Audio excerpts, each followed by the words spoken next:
ಹರೇ ಕೃಷ್ಣ. ಭಗವದ್ಗೀತೆ ಅಧ್ಯಾಯ 2. ಶ್ಲೋಕದ ಅನುವಾದ ಹಾಗೂ ಶ್ಲೋಕದ ಭಾವಾರ್ಥ. ಶ್ಲೋಕ 18. ಅಂತವಂತ ಇಮೇ ದೇಹ ನಿತ್ಯ ಸೂಕ್ತ ಶರೀರಿಣಃ ಅನಾಸೀನೋ ಪ್ರಮೇಯಸ್ಯ ತಸ್ಮಾದುದ್ಧೇಶ್ವ ಭಾರತ. ಅನುವಾದ: ಅವಿನಾಶಿಯು ಅಳತೆಗೆ ಸಿಕ್ಕದಿರುವುದು ನಿತ್ಯವೂ ಆದ ಆತ್ಮನ ಐಹಿಕ ದೇಹವು ನಾಶವಾಗಲೇಬೇಕು. ಆದುದರಿಂದ ಭರತವಂಶಜನೇ, ಯುದ್ಧ ಮಾಡು. ಭಾವಾರ್ಥ: ಭೌತಿಕ ಶರೀರ ನಾಶವಾಗುವಂಥದ್ದು. ಕೇವಲ ಕಣ್ಣಿಗೆ ಕಾಣುವ ಸ್ಥೂಲ ಶರೀರ ಮಾತ್ರ ನಾಶವಾಗುತ್ತದೆ ಹೊರತು ಆತ್ಮವಲ್ಲ. ಏಕೆಂದರೆ ಜೀವ ಭಗವಂತನ ಪಡಿಯಚ್ಚು. ಅದು ಸರ್ವವ್ಯಾಪಿ ಭಗವಂತನ ಪ್ರತಿಬಿಂಬ. ಆದ್ದರಿಂದ ಎಲ್ಲ ಕಡೆ ಇರುವ ಭಗವಂತನ ಪ್ರತಿಬಿಂಬವಾದ ಈ ಜೀವ ನಿತ್ಯ.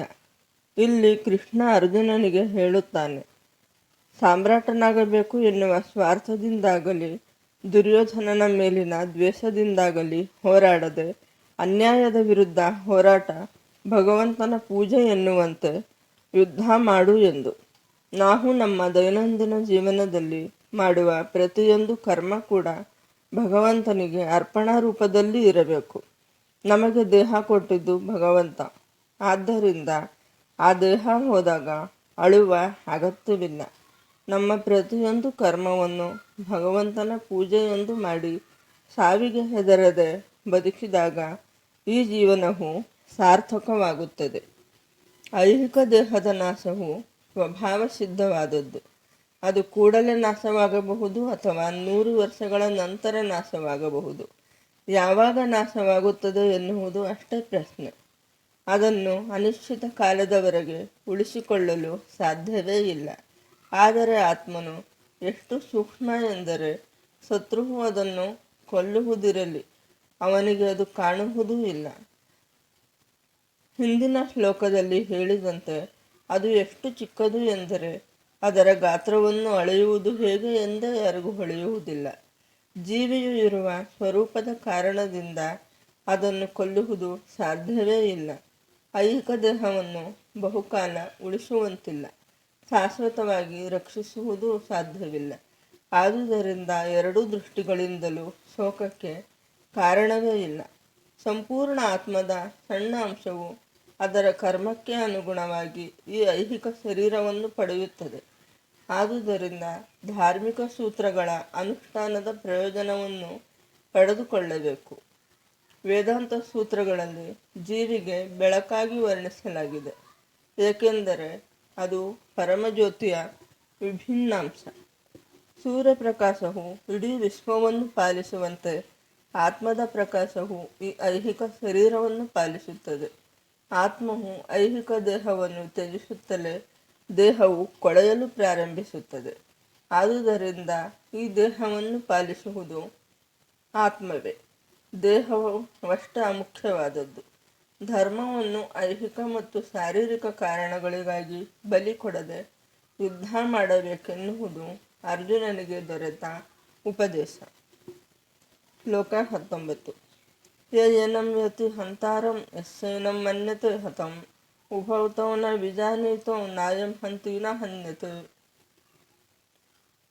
ಅನುವಾದ: ಜೀವಿಯು ಕೊಲ್ಲುತ್ತಾನೆ ಎಂದು ಭಾವಿಸುವವನಿಗೂ ಅದು ಕೊಲ್ಲಲ್ಪಟ್ಟಿತು ಎಂದು ಭಾವಿಸುವವನಿಗೂ ತಿಳುವಳಿಕೆ ಇಲ್ಲ.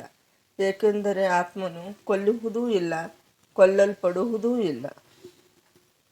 ಭಾವಾರ್ಥ: ಜೀವವನ್ನು ಕೊಲ್ಲಬಹುದು ಎಂದು ಭಾವಿಸುವವರಿಗೆ ಹಾಗೂ ಅದು ನಾಶವಾಯಿತು ಎನ್ನುವವರಿಗೆ ತಿಳುವಳಿಕೆ ಇಲ್ಲ. ಏಕೆಂದರೆ ಜೀವ ಕೊಲ್ಲುವುದೂ ಇಲ್ಲ, ಕೊಲ್ಲಲ್ಪಡುವುದೂ ಇಲ್ಲ. ಆತ್ಮವನ್ನು ಕೊಲ್ಲುವುದು ಸಾಧ್ಯವೇ ಇಲ್ಲ.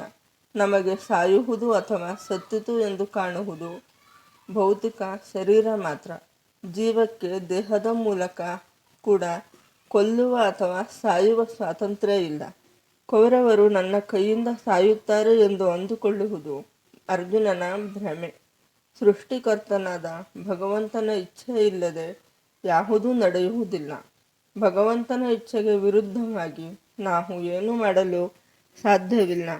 ದೇಹಸ್ಥ ಜೀವಿಗೆ ಮಾರಕ ಆಯುಧಗಳಿಂದ ಗಾಯವಾದಾಗ ದೇಹದೊಳಗಿನ ಜೀವಿಯು ಸಾಯುವುದಿಲ್ಲ ಎನ್ನುವುದನ್ನು ತಿಳಿದುಕೊಳ್ಳಬೇಕು.